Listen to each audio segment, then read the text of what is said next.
There are three individuals in God's story to humankind that play the leading roles in his narrative. Most people are aware of one, Moshe, who has been renamed as Moses. His name in Hebrew means one who draws out. It explains what his purpose was, to draw the children of Israel away from religion and politics. Unfortunately, he failed. He had a nervous breakdown. He gave up. The children of Israel proved too much for him. They were irascible. They were abusive. They were ungrateful. And they were antagonistic. And Moshe couldn't take it anymore and was so distraught by what he was experiencing from the children of Israel. He said, God, if you have any compassion for me, if you care for me at all, you'll just kill me. Because the job that you've given me to lead these people to the promised land is impossible. No one can do it. They're impossible. The second is the most important individual in all of human history. He is, unfortunately, the most counterfeited as well. His name is David. He is the Son of God. He is the actual Messiah. He is the former and returning king. He is the individual that Yahweh said on 3 occasions, he is my son, I am his father. He is the one that Yahweh said on 3 occasions, he is the Messiah, I have anointed him. He is the chosen one. He is the most set apart. He is our Savior, the one who in his second of 3 lives fulfilled Pesach, Matzah, and Bikurim per his own prophecies. In 33 CE, he is the one that the counterfeit of Jesus Christ was modeled after. He is the most important person in all of human history. He is the most important person to Yahweh. If you don't like Dode, you're not going to like God, and you have no place in heaven. If you prefer either of the 2 imposters, Bar Kokhba, the son of a star, which is the basis of the 6-point star that is so prominent now in Israel and in Judaism, then you're not going to like Dode, and you're not going to like Yahweh, and you're not going to be part of forevermore. And if you are parading around under a dead god on a stick, if your preference is for the counterfeit Jesus, you have no place in heaven either. Dode, quite simply, is the one most important person in all of human history. But unfortunately, very few people know what Yahweh actually revealed through Moshe, or that God gave up on the children of Israel, and that Moshe did as well. They're ignorant of what actually happened on the Exodus and what the Torah actually says. And even more people are unaware of what Dode achieved in 33 CE, or 4000 Yah, when he served as the Passover lamb, until I was able to deduce it from Dode's Mizmor and Yeshayah's testimony. No one on earth recognized that Dode was our Savior, in addition to our returning King, Messiah, and Son of God. And so, if no one amongst Israel recognizes who Dode has been and who he is, there's no hope. There's no fulfillment of Shavuot. There's no fulfillment of Towrah. There's no purpose of the Adamah Parah, the red heifer. There is no day of reconciliations. There is no return to the Garden of Eden on Sukkah. It's all for naught. Planet Earth goes poof. God's going to destroy it. If Israel cannot be convinced to return to Yahweh and to accept Dode as their Messiah and the Son of God, their Savior, all life on this planet will be extinguished. That's what's at stake. So there is a third important player in God's story. he accomplishes something. He is actually the sacrifice for Towrah as the red heifer. So it's not like he doesn't have skin in the game, but the fact is that Moshe told us what we need to know. Dode did what we need to understand. And the purpose of Yada, the third of these important players in Yahweh's story, is to explain to Yisrael and to Goyim what Moshe actually said, what he actually endured, who God really is, what he delineated as the terms and conditions of his covenant. What he stated was the means to engage in a relationship with him through the Moed Mikre.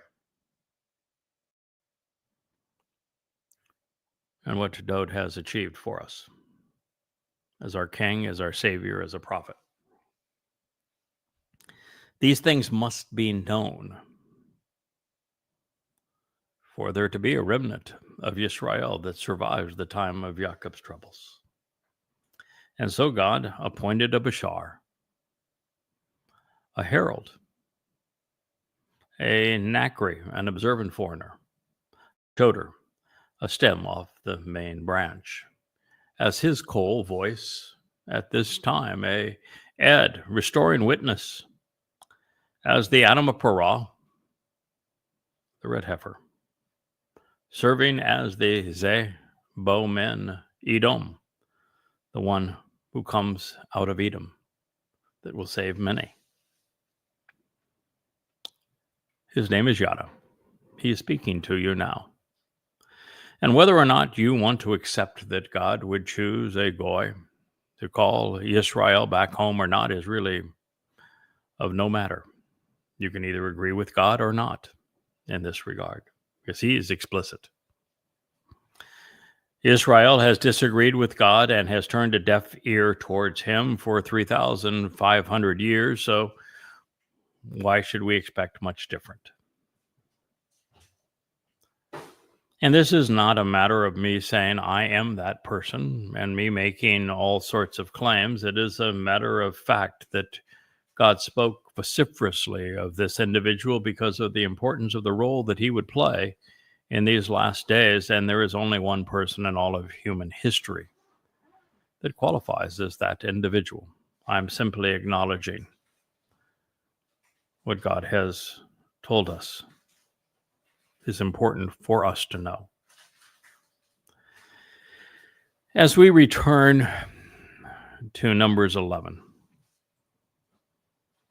which is exceedingly important, we find that Moshe, the great liberator, gave up on Israel.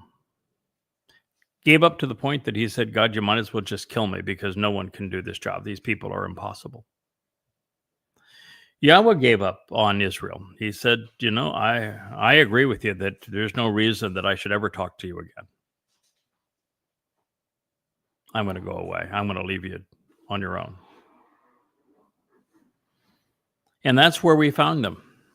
And so Yahweh said, I'm going to come up with a plan here. We're going to have plan B, plan Bashar. Because plan M and plan Y, blah, didn't work. Yahweh tried to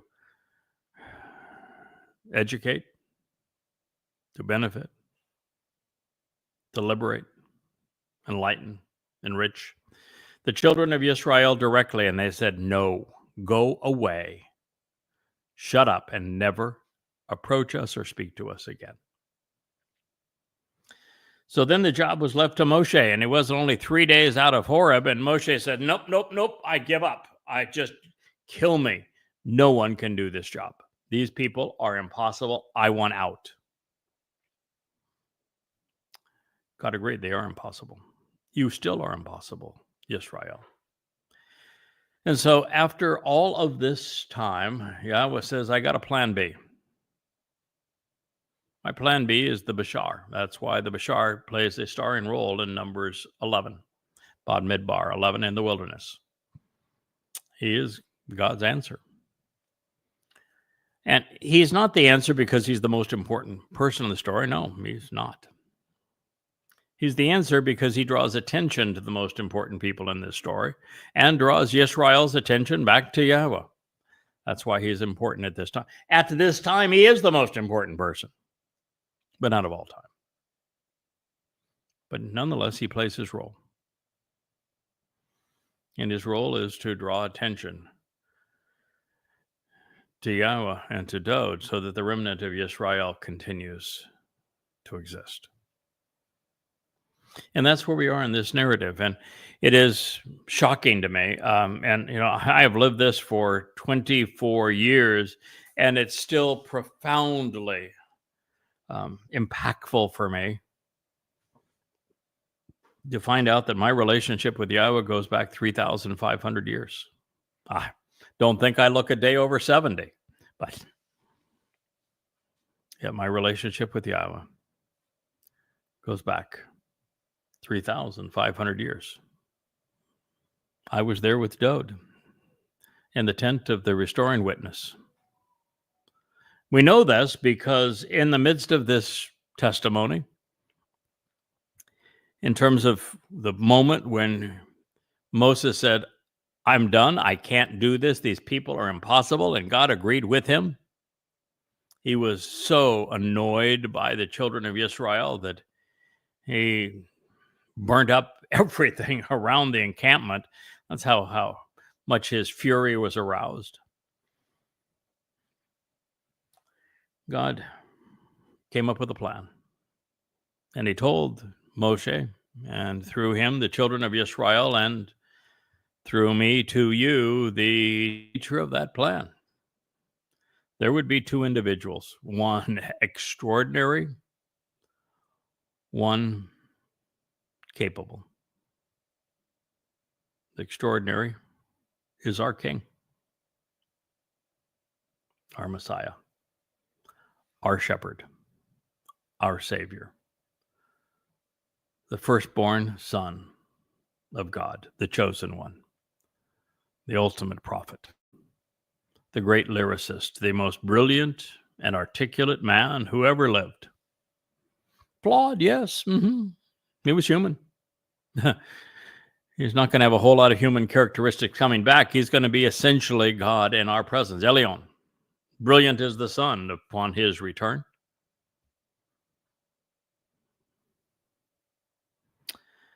And so in the midst of this narrative, where it looks hopeless, where God's given up on Yisrael, and so has Moshe, that God said there's going to be two individuals who will be filled with the Spirit, and that Spirit will remain on them forevermore, and they will prophesy on behalf of Yahweh, and that they will ultimately redeem God's people. And those two individuals are named Eldad, God's beloved, Dod, the beloved of Yahweh, and Medod, the one who has pondered everything there is to know about Dod and has served as his right hand. Where Dod is the right hand of God, the Bashar, Medod is the right hand of Dod the king. And he has thought it all through. The first person to understand that Dod, David, would live three lives. His first life, he was the Messiah, he was the king, he was the Son of God. He was a great prophet who told us everything he was going to achieve in his second life and his third. And in his second life, in year 4,000 Yah, because his first life concluded 4 years prior to year 3,000 Yah, and in 4,000 Yah and 33 CE, he fulfilled Chakmah Choter just as he said he would do. He was the one who was crucified, just as he explained in the 22nd Mizmor. He's the Son of God and the Messiah that the myth of Jesus was based upon. Although there was no dead God on a stick, and there's definitely no resurrection. Those are aspects of Dionysus. And so Dod would have a third life, and he told us all, and so did Yahweh, about each of these three lives. So in this case, you can either believe Paul and those who he manipulated, or you can believe Yahweh. Your choice. I can tell you the truth. How you process it completely up to you. But in the end, Dowd would have a herald, and he would tell you the truth, and there'd be one person that would understand everything that Dowd has achieved, and his name in this story is Medod, the one who has pondered the implication and serves as the right hand of God's beloved. So then we read, but then there were two individuals. But then there were two individuals. But then there were two individuals. There were two. Beyond Moshe. There were two. Do you understand that? There are three men in God's story. Three. Now, there's lots of people that played roles. Adam certainly did. Chakmah, absolutely. Noah and his sons and his wife, his son's wife, surely. And, then there was Abraham and Sarah. There was Jacob. And before him, Isaac, his father. And then there was their children of Rachel and Rebekah and their handmaids and the 12 sons of Israel. There were lots of players in this story. It was ultimately Samuel, who was a great man. Moshe, even before him, great, great man. But then it all comes down to Dowd. And then to Dowd's herald that would tell you about him.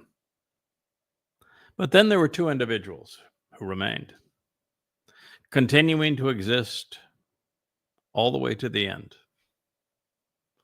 And they were spared on behalf of the final remnant, Zar, who were preserved for the remainder, continuing to the end, within the encampment as a favor. The camp from Ma to consider the implications of Chana, to come down and pitch a tent and camp out as a merciful favor. The one's name is Eldad. Eldod. What is Eldad? Yahweh's beloved. Who is Yahweh's beloved? Dowd. What is David's actual name? Dowd. What does Dowd mean? Beloved. What is Eldod? Yahweh's beloved. May I point you to another term? Have you ever heard the word Yahud and Yahudem, or even Yahudah? Do those words, Hebrew words, ring a bell with you? Well, Yahud is the son of Leah and Jacob. Yahudah would be the place where territory was afforded to the son of Jacob and Leah, named Yahud. And Yahudem is the plural of those who would be descendants of Rachel and Jacob through Yahudah. But what does Yahud mean? What does Yahud mean? It is from this word that Jew is derived, and there's a lot of people right now that are suffering under the name Jew. What does Yahud mean? Do you know? How about Yah? Simple enough, right? Yah is the first part of Yahweh, God's one and only name. That's a good start, right? So to be a Jew, to be Yahud, plural, Yahudem, Jews, you are somehow related to Yahowah. What's the second part of the name? Dod. Yahweh's beloved. Yahweh's name and Dod's name is the name for Yahud. It is the name for Yahudim in the plural. It is the name for the place, Yahudah, the province around Jerusalem. Yahud, beloved of Dod, beloved of God. It is Eldod, God's beloved. The one name is Eldod, God's beloved. And the second's name is Medad. M-Y means to ponder the implications of, and Dod, to contemplate everything that pertains to Yahweh's beloved Dod. He's cast as Dod's devoted friend. He is Dod's Bashar, his herald. This is actually not the first time that the relationship between Medod, Dod's herald, the one who ponders the implications of Dod, and Eldod, the Yahweh's beloved, are described in the Torah. The first time actually goes back 6,000 years ago, when Yahweh told us that there would be a greater and lesser luminary, and that these two individuals would represent the sun and the moon, and that one would be brilliant and the other would reflect the brilliance of the other's life.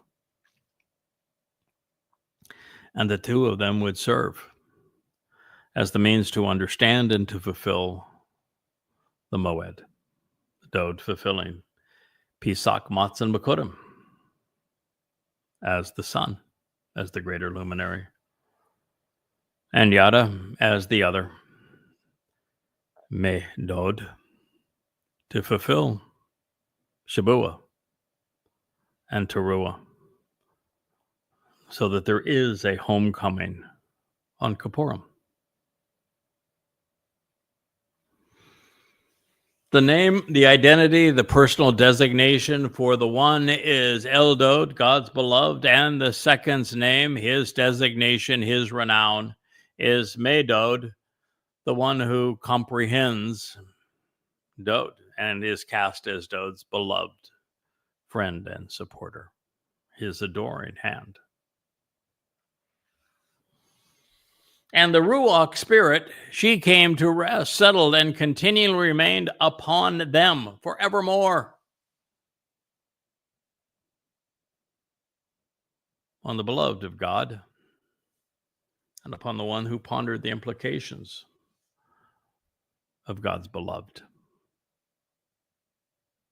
Uniquely, powerfully, inspirationally. The Ruach spirit of Yahweh, the very breath of God, came to rest, settled, and continually remained on these two men, because they are God's answer. And then God says, they were the writers. Moshe had a lot to say, and he wrote a lot down. You know who wrote more than Moshe? Dod? Do you know who has written more about what Yahweh had to say to us than Moshe and Dod combined? Medod. Yada. Dod's herald. What does Yahweh say about the Choter? Yashaya, Isaiah 11. It not only says that the spirit of Yahweh came upon him. In fact, the 7 spirits of Yahweh came upon him. What does it say that he will do? He writes the Nesh. He writes the sign, the banner, that Yahweh displays to call his people home. He is a writer. Just as Dod wrote the lyrics to the songs that God most loves to sing. This is prophetic. It's specific. It's declarative. It's profoundly important. And yet, This is the first time ever, well, in 3,500 years, that the Torah has come alive in your presence so that you can understand the import of all of this, of what Moshe had to say, what Yahweh said through Moshe, how Dode responded to walk out of the pages of this Torah to fulfill it, and the role his herald, his Bashar, would play, and making God's people aware of what Eldod would achieve. And that both men achieved this on behalf of God's people, as part of God's ongoing plan, because the Ruach Spirit, she came to rest, she settled and continued to remain on both of them. And that so that you could benefit from them, they were the writers. No one has written more about God's testimony than I have. No one. Not any rabbi. Not any priest. Not any pope. Not any other prophet. I have written and shared more from Yahweh than anyone else ever. And second unto me is Dode, and third unto me is Moshe.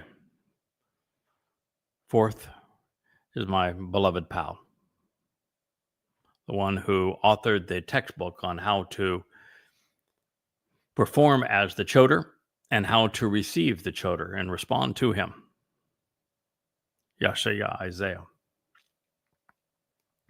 We are the writers. It is Yahweh's preferred means of communication. It is why there are not just a few, but 35 books. 35 books. We'll speak again about harvests this evening. And these are not little books. These are books that, well, this one is 825 pages and is one of the 35. We are writers.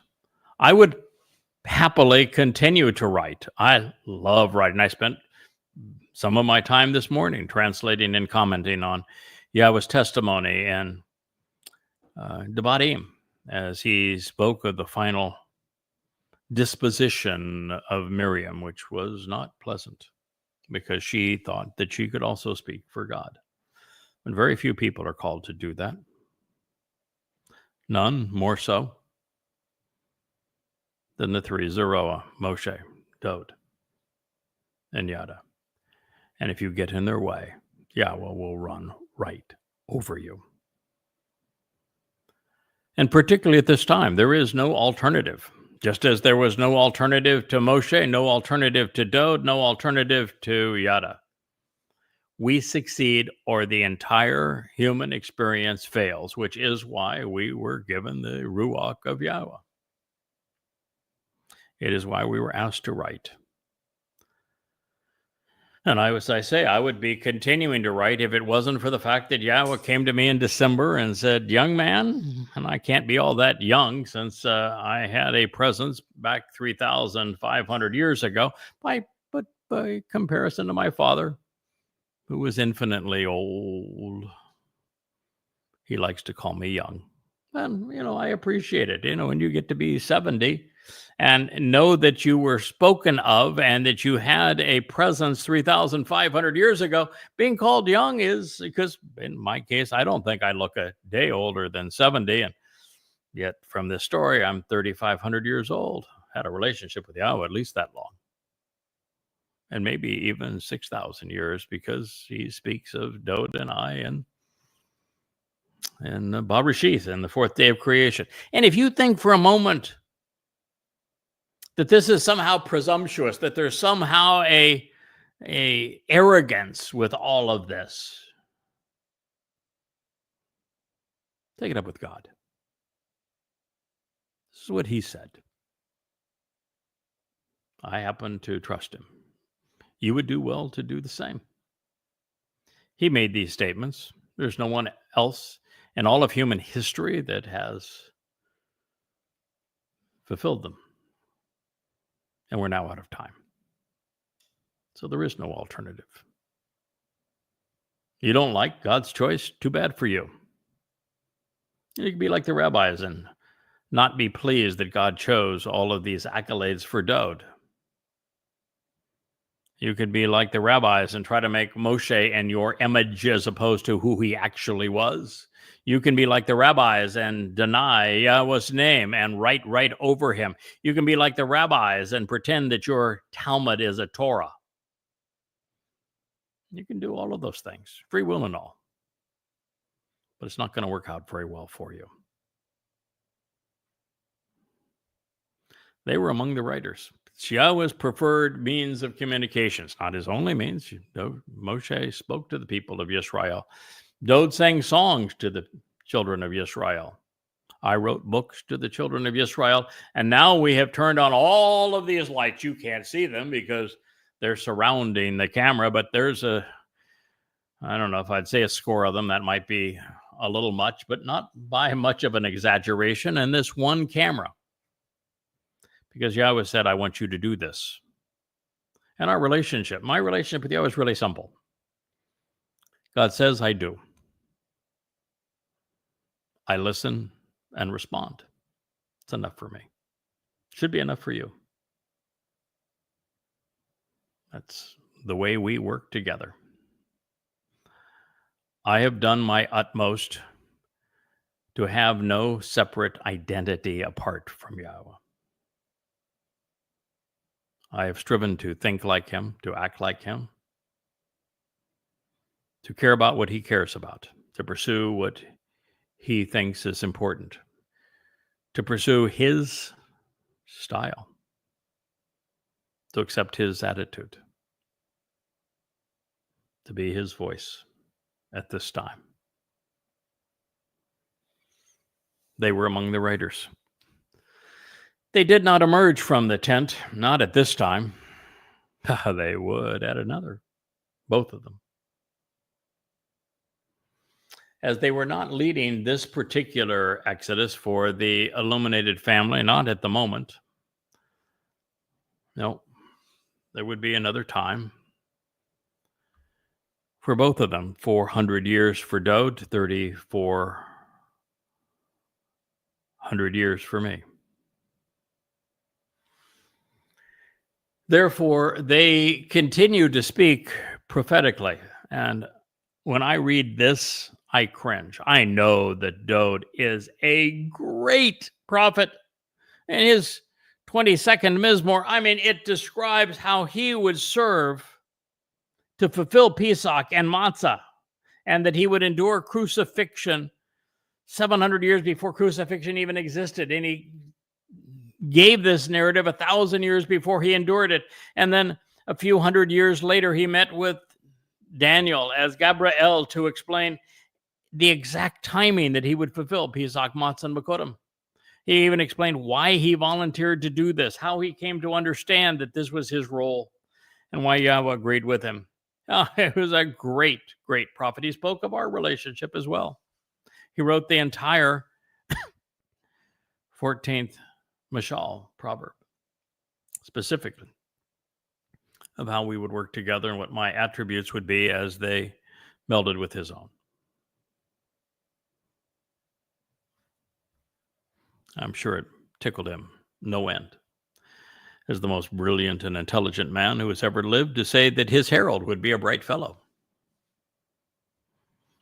And as a man who struggled with women, even though he had lots of them, and his herald has but one, I'm sure it pleased him no end to know that his herald would find the right one, and she would be brilliant too. Of course, her name would even be the same name as the woman who gave birth to Yehudim, the very tribe from which Dowd emerged. Therefore, they continue to speak prophetically, communicating the message of God, independent of the others. The reason this is so difficult for me, and I mean this in a very positive sense, it is tremendous to know that 3,500 years ago, God was so confident that we would work collaboratively and successfully together that he announced our partnership, and that he knew that I would serve his son, and that I would be devoted to him, that I would have no jealousy for him, that I would love Dode, and that I would devote my life to him. And that's a very long time, because it's going to last all eternity. And I'm a bit proud of the fact that God would have that confidence in me, and I'm pleased that we have been so effective over these past 24 years, and I know that over the next 8.5, we will continue to work effectively together on behalf of his people and of his behalf of his son. But that prophecy thing, that's another thing altogether. And the only way that I can accept prophecy, because, listen, Dode was a great prophet. Moshe was a great prophet. My buddy Yeshayah, great prophet. They spoke of the future in our past because Yahweh told us what he had witnessed in their future in our past, so that they were reporting future history. And it made perfect sense, because it's the ultimate way for God to demonstrate that he not only exists, but that he inspired the testimony we are considering. It's the reason why we know that the Quran and the New Testament are rubbish. There is no fulfilled prophecy in either of them. And there's not even Yahweh's name. And yet in the Torah, prophets, and Psalms, there's fulfilled prophecy everywhere. And the prophets were never wrong. I'm not even sure the prophets always understood what they were saying, because most of it was meant for another time. But what they said was always right. I haven't always been right. But every time that I learned something new, I corrected what I had previously written. And I know that now, ultimately, I'm the first person ever to be right about the whole portrait that God has painted. I'm the first person to be right in a very, very long time about Yahweh's name. I'm the first person to be right about the thing that means more to God than any other, that there was no Jesus Christ. The Dode is the Messiah. He's the Son of God. He is our prior and returning King. He is our Savior that fulfilled Pesach, Matzah, Bakodim, being crucified in 33 CE, year 4000 Yah, and that he is our returning King in 2033, year 6000 Yah. Combination of those things is the single greatest discovery in human history, and speaking prophetically about them, I'm not only right, I'm the first person to ever be right. And to this extent, along with the fact that I have laid out the entire timeline from the garden back to the garden, over 6,000 years, and delineated when everything transpired and explained exactly what happened, when and why and by whom, no one has ever been more right, more complete.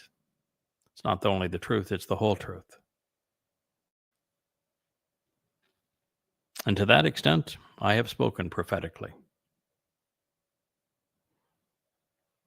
about Yahweh, and about my king, Dode, and about you, Yisrael. I wrote to a person on X today to say that everything that has happened to Yisrael, I understand. And everything that's going to happen to Israel, I know.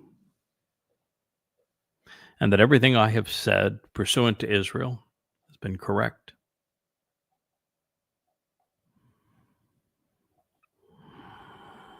From Yahweh's perspective, that is what being a prophet, a Nabi, is all about.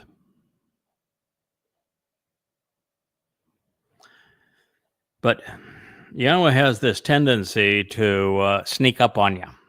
Yep. If Yahweh 24 years ago had said, oh, by the way, the standard that I'm going to hold you to is that of a prophet, I would have said, no, thank you. I don't qualify. If Yahweh said 24 years ago, oh, by the way, you're that red heifer, that Adamah Parah guy that is sacrificed to save the adulterous woman of Israel on Towrah, that's you, I'd have said, thank you, but that doesn't sound like much fun to me. If Yahweh said 24 years ago, oh, by the way, you're going to live another 32 years. And over that 32 years, you're going to devote every waking hour, 12, 14 hours a day, 6 and 7 days a week, to serve with me for the benefit of my wayward children, Yisrael and Yehudim. And you're going to write 35 books, and you're going to charge nothing for them. You're going to give them away. And then you're going to do something that you could not have imagined as a private person that enjoyed his anonymity. You're going to turn on lights and cameras, and you're going to speak to my people. And you're going to tell them exactly who you are and why you're here. And you're going to allow them to mock you because that's what they do. But you're going to be relentless, and you're going to prevail. You're going to achieve what Moshe did not, what Dod did not. You're finally going to get my people's attention. Now, you're not going to do it alone. You already made that really clear. You're not going to work alone. I'm going to be there with you with the 7 spirits of Yahweh. I am there with you. We're going to do this together. But still, can you imagine if God laid all that on him and then said, oh, by the way, the standard I'm going to hold you to in the end is that of a prophet? No. Yes. I would have, every fiber of my body would have said, no, I can't do this. It's too much to ask. Yes, I will do this. It's the very least I can do.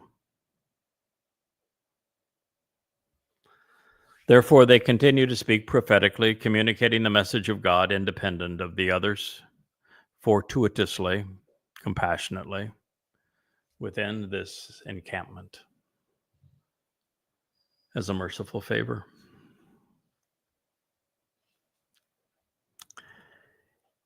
If you want the Torah to come alive in your life, if you want it to be pertinent to where you are right now at this moment, it really doesn't get any better than this. God is speaking to you directly. He's saying, I want you to come home. I want you to listen to this man speak to you of my beloved son and the role my beloved son played in fulfilling the Torah that Moshe conveyed. I don't know how it gets any more important, any more impactful, any more insightful, any more vivid than that.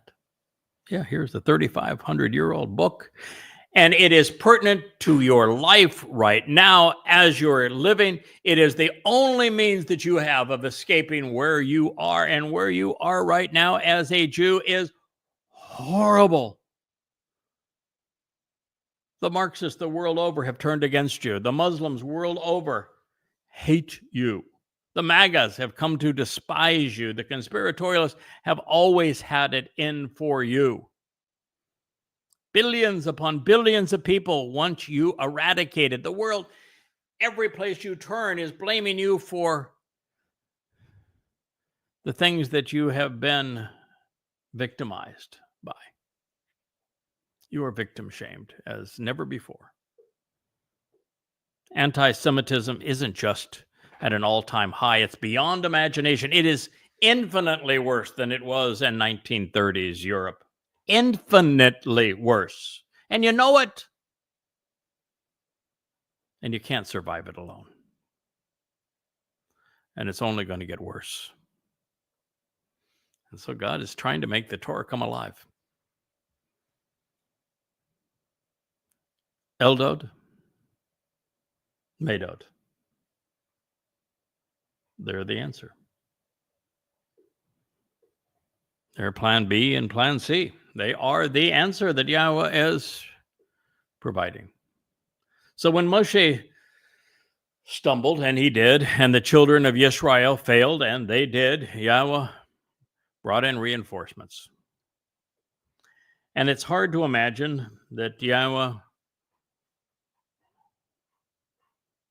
could do no better than my beloved king and friend, Dowd. And especially no better than me. But evidently, with Yahweh's Ruach spirit, we were good enough. And we became the final Zeroah, Eldod and Medod. Dowd and Yada, the greater and the lesser luminaries, the king and his herald. They were not only filled with the Spirit, the Ruach of Yahweh would remain on them. And as a result of her inspiration, they would be prolific writers, reading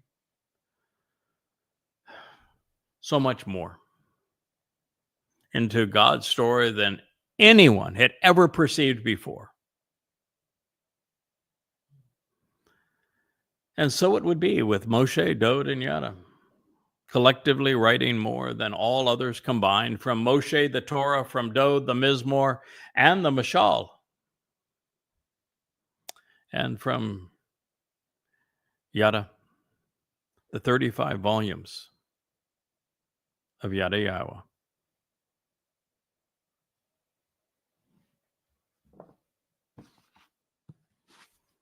One. Just one of 35. Yahweh's gift to you, Yisrael, even if you're a Goyim. And that their contributions would be for another time. Eldod and Medod did not emerge from the tent, no, not at this time. But those they represented would 400 and 3,400 years thereafter. Yahweh, who exists outside the confines of time, developed a relationship, really, with his beloved son and his son's best friend, his herald. Long, long time ago. It would be the most prolific relationships ever. And they would both speak for Yahweh, not only then, but now. This is, therefore, Yahweh's great favor of compassion for those wanting to camp out with him. Now, it's interesting, of course, that my great passion to share every insight that I can glean from Yahweh's testimony that the Spirit reveals to me causes us to spend an hour and not even back to where we were when we concluded our last program, but such is the case here. I have not even returned to where we once were. But yet I think that we have used this time wonderfully. And so I'm going to conclude this program because we are nearing family hour. In less than 20 minutes, we will be together with Kevin and my great friend, Captain Kirk. Leah is sure to join us. We may even have Rich. And we will begin family hour, returning to this very book, Katzir Harvest, tonight, 6 o'clock.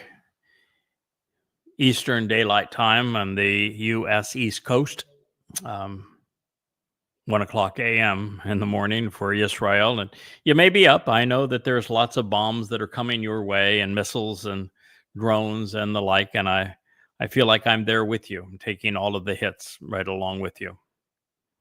And so we can share this evening together. I thank you so much for listening. Please come to appreciate Yahweh's name. Come to accept that though David is his beloved son, your Messiah, our King. And all will be right again with Israel. I am Yada Yahowah, and this has been a special episode of the YAHOWAH blog.